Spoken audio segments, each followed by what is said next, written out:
Welcome to Fit for Your Mind Friday, where I share an insight from me to you. All right, I've got some real talk for you today. Your excuses will never fix the problem. All right, here's the deal. I promised not to people please anymore, and I am so committed to helping people break through what's in between you and your results. So this is important. Your excuses will never fix the problem. You see, excuses, they feel good. They give us a reason. They give us an out. They allow us to not risk or get uncomfortable. And they also allow us to stay comfortable in a situation. Now, when others validate our excuses, we also feel heard. But excuses don't fit the problem. They don't fix the problem. Think about it. You have an excuse, something's wrong. It's really wrong. It's a fact to you. It's happening. It's in your way of between you and your goals. You share it with somebody else, a friend, a family member, and they say, "You're right, that sucks. You're right, that sucks." But my question to you is, does that fix the problem? Because it doesn't. It just makes you feel good in the moment. You see, every single person on this planet can come up with excuses. And when you focus on those excuses, nothing ever changes. Now, people that are successful, people that you look at that have amazing results in their life, they don't focus on excuses. They focus on solutions and overcoming excuses. And there's a big difference. You see, your excuse may be very real. I'm not doubting that it is. And there is always also a possibility of a solution for whatever excuse you're dealing with. So why not focus on that? There's no opportunity in fixing it or coming up with a solution if you focus on that excuse. Focus on the possibility of the solution. So for example, for me, I've got millions of excuses that I could at any given time say, this is what I'm living through, this is what I'm dealing with. And every single one of you would understand and say, I know, I get it, you're right, that sucks. And you wouldn't blame me for giving up or quitting. For example, I, a couple years ago, had a massive disc rupture in my lower back. For those of you that know the anatomy of a back and a spine, it was between L5 and S1. I had a bulging disc for years, but I had way overdone it and it ruptured out. It was a severe rupture. It was so bad that it wrapped around my spinal cord, the disc rupture, and it cut off use of my right leg. And I literally was dragging my right leg around, like dragging it. I had what's called foot drop. And I had crazy intensive pain. It was heavy on me. It was so heavy on me. And I was feeling stuck in that.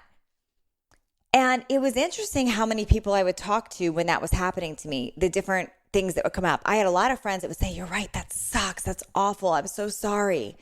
And that kept me there. But it was the people that were saying, let's look at what we can do about it. Let's make this happen. Let's look at the opportunities that changed things for me. Now, I ended up personally with that rupture in emergency surgery, and there was a long road of recovery down the road. And even now today, I struggle with pain in my lower back, and I struggle with nerve damage on my right leg. And I find solutions every day. I'm sharing with you right now as I'm sharing about the struggles with it, but that is not where I live daily. Daily, it's what do I need to do to get through this, to make it better? And I've learned, eating anti-inflammatory foods, doing certain physical therapy moves, staying regimented with my workouts, doing cryotherapy and some alternative treatments, all helps me stay in a better place. Because if I stay focused on the excuse and what's not working, things will never change. So I stay focused on the solution.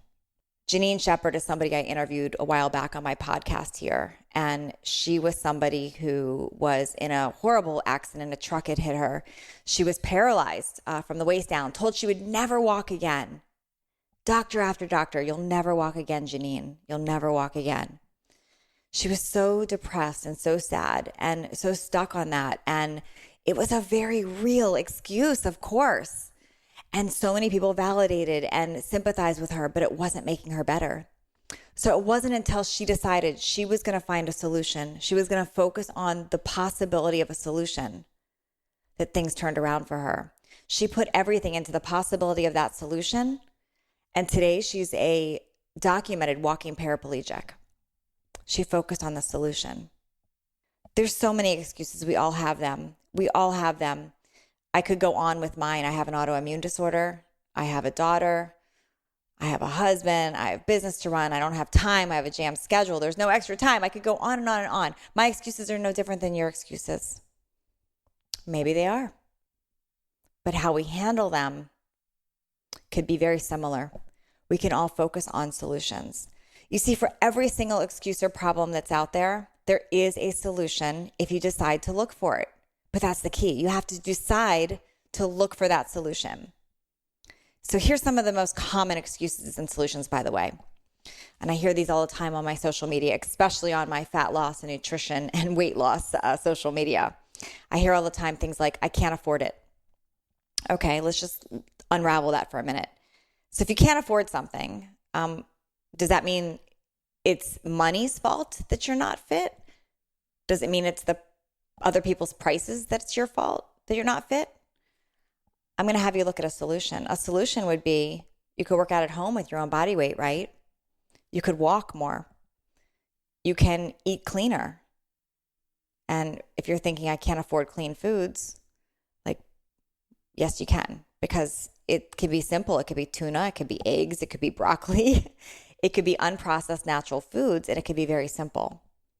So saying I can't afford it is a total example of an excuse, because that might be very real to you that you don't have extra finances, but you also don't necessarily need extra finances to get healthy and fit.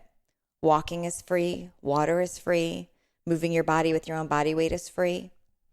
Google is free for information. So that's one example. A common excuse that comes up is I don't have time. I hear that one a lot. I don't have time. And what I want you to know is that we find time for what we are passionate about and committed to all the time. You can always find 10 to 20 minutes a day. And if you don't believe me, I want you to just for a moment, imagine that your role model, your idol, your favorite celebrity, pick somebody, an athlete, a favorite celebrity, someone that you look up to, that you think is just the cat's meow. Everyone's got that somebody. Think of that person. Now imagine if they messaged you right now and said, hey, I want to meet with you tomorrow at 4 a.m. Just you and me, one-on-one. Would you find time to make that happen? I bet you would. I'll tell you right now, if Oprah called me and said, meet me at 4 a.m. tomorrow morning, I would be there with bells on. It would happen. So I would make time for that. See, we always find time for what we're passionate about and committed to. Always. Another common excuse is, I don't know what to do. I hear that one a lot. I don't know what to do. And what I'm going to tell you there is use Google or ask.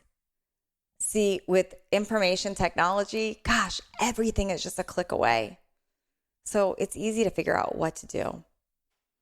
And then here's another one. This is a super heavy one. And I really do get it when people are in here and they don't see the other side.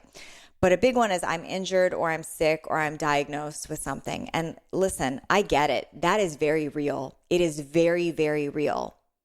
And I'm going to tell you to do what you can and find evidence of someone else that's in your situation that is doing it.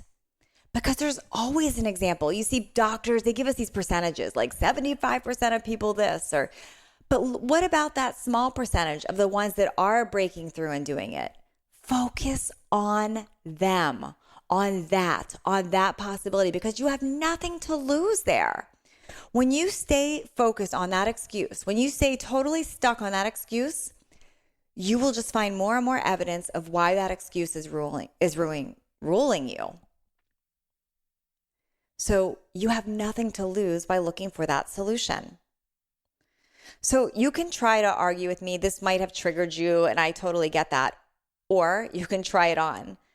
Because if this triggers you, if this topic triggers you, you especially need to hear this. Now, it's interesting. I recently posted this topic on social media, and just to share a couple of the comments that came through. Somebody said to me, for instance, she said, it's very easy for you to be fit because you are a fitness professional.